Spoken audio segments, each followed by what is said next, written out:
Hello, my name is Jenny, and the video you're about to watch is a demonstration of a teaching simulation based on a learning objective created on the assigned case study of a physio student completing his final practicum in needing teaching of client care.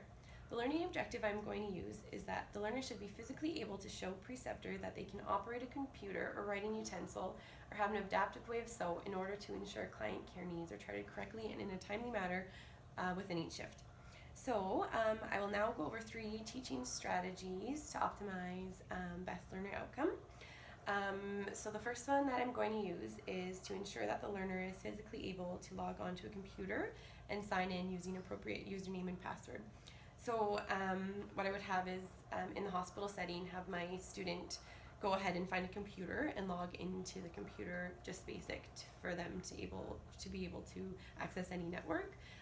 So that's the first step, and it's very important for the student to know how to even log on to a computer.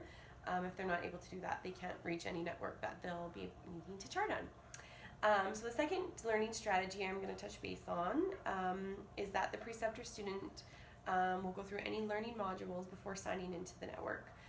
So for example, HS has a large base of online training modules for a documentation system called SEM.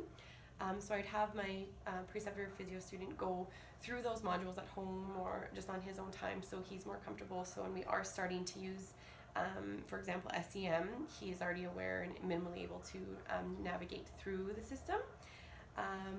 So I think that's important because then they have that baseline understanding and it's not starting off at the very beginning when we are in practice.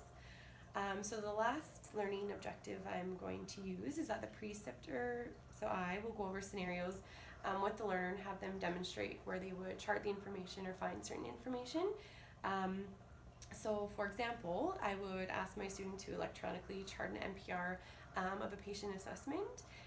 Due to limited access, I can't show you on my personal computer how to access SEM, but I would have them log on to the network and then find the desired NPR area, chart their assessment, and then save it correctly with the correct document title and whatnot.